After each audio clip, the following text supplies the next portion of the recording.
meet people in Chattanooga who say, "I know who you are. I was at your wedding." For Here and Now, I'm Mary Helen Montgomery.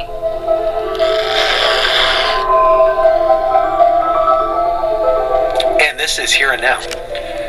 Coming up after a quick news break, we're going to take a look at what New Orleans can teach us about charter schools on OPB. Support for OPB comes from our members and from Portland's Fertile Ground Festival of New Work. Starts January 19th with an all-access festival pass to over 100 acts of creation in theater and dance. FertileGroundPDX.org. And from Mount Bachelor in Bend, featuring the new Cloud Chaser lift, which opens up 635 meters. Conditions, lodging, packages, and more at mtbachelor.com. I'm Jack Lepiarz. On this day, civil rights leaders and activists are gathering around the country to remember Dr. King's legacy.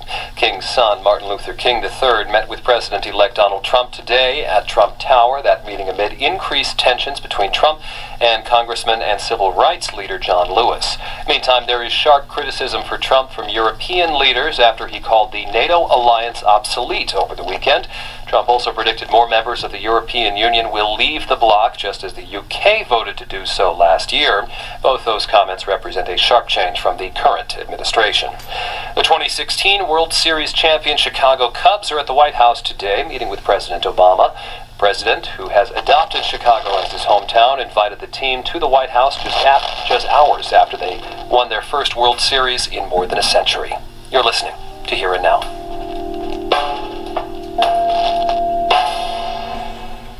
I'm John Notarianni, and some of the news stories that we're following today here at OPB. Hundreds of people joined Oregon Democratic lawmakers in Portland yesterday to rally against the potential loss of President Barack Obama's health care law. Severe weather warming centers in Multnomah County will remain open tonight. Cold weather is expected to transition into rain today and tomorrow. And the U.S. Coast Guard is looking for a man and a young boy who were swept out to sea in Curry County along the southern coast of Oregon. You can always find the latest news any time of day on our website at opb.org. Taking a look at the weather, mostly cloudy today. Highs in the 30s in western Oregon. East of the Cascades, highs in the 20s and 30s, except we're looking at lower to mid-20s in the Columbia Basin and in the teens and 20s in the southeast. Good chance of freezing rain late tonight into the morning in the Portland area and the Gorge. We're looking at lows in the 20s and 30s in western Oregon, in the teens and 20s to the east, and around zero in the southeast. It's 11:20. Funding for Here and Now comes from the listeners of WBUR Boston and Geico, offering auto insurance coverage for cars, trucks, or SUVs, and providing 24/7 customer service. More information on auto insurance at geico.com or 1-800-947-AUTO. This is Here and Now. Secretary of Education nominee Betsy DeVos will face questions on Capitol Hill tomorrow during her Senate confirmation hearing. DeVos, a billionaire philanthropist, has spent much time in Michigan working on education, and she's been a major proponent of charter schools. The success of charter schools around the country has had mixed reviews, including in DeVos's state of Michigan. But one place might offer lessons for DeVos, the education department, and other cities.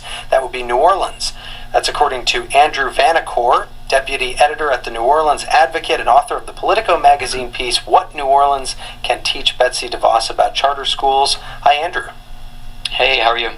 Doing well, and remind us of the history here with New Orleans, because the fact that there are so many charter schools there has everything to do with Hurricane Katrina. Yeah, absolutely. There were just a small handful of charter schools before the storm, but the storm was the real catalyst, like you say. There was a state takeover of most of the schools here after the storm, and over the years they have gradually turned them over to charter groups, so that now we have just a very small handful of traditional public schools, and they may actually be chartered as well soon too. And for-profit or non-for-profit, or how are they working right now? Every one of them is run by a non-profit board. There have been, over the years, just a couple of schools that have brought in for-profit management companies to sort of run the day-to-day at the schools, and those have typically just not worked out very well. And you say state control, so is the state still controlling these charter schools in New Orleans? Right. So the role played by the State Board of Education and the Department of Ed, which is headquartered in Baton Rouge, is to be the charter authorizer. So they get to say which charters open, which close, what are the standards for charters, what kind of bar are we going to hold them to. So that's the role played by state government here. So what's happened to the charter schools, and what's happened to student test scores since New Orleans went charter? Test scores have generally, sort of across the board, big picture, improved. The number of schools that are designated by the state now as officially failing has shrunk from, most of the schools to just a small handful. There's still a long way to go. There's still a lot of schools that are rated a D or a C in the state's accountability system, so I don't think you could say that anybody here is kind of declaring victory, but there's been some pretty carefully studied and verified improvement in academics. And are these things that could be repeated around the country if Betsy DeVos takes over and wants to have more charter schools in the U.S.? Are there things that she can take from what happened in New Orleans to try to replicate that success? Yeah, that's an interesting and complicated question. The federal government doesn't make these decisions about public education. That's just the way the system in the U.S. works. Education policy is in the hands of state legislatures and local school boards. So the question becomes, what can a Secretary of Education do? What they do have power over is some pretty big purse strings. The Federal Department of Education has a budget, and they can, dangle some of that budget in front of districts and say, if you do X, here's the grant money that you can expect to win. That's something you saw during the Obama administration. There was a race to the top initiative, is what they termed it. Billions of dollars attached to these grants, and the state turns in an application, and the application spells out how they're going to achieve what the federal government wants them to achieve, and a big part of that under Obama was teacher evaluations. So, Louisiana now has a new teacher evaluation system, and that probably wouldn't have happened, or may not have happened in the way that it did, but for the race to the top competition. Even though we didn't end up getting a lot of money from it, we designed it with that program in mind. So there are things that the government could do to incentivize local and state education systems to do what they want, but are there lessons to be learned from what happened in New Orleans on the good side, first of all?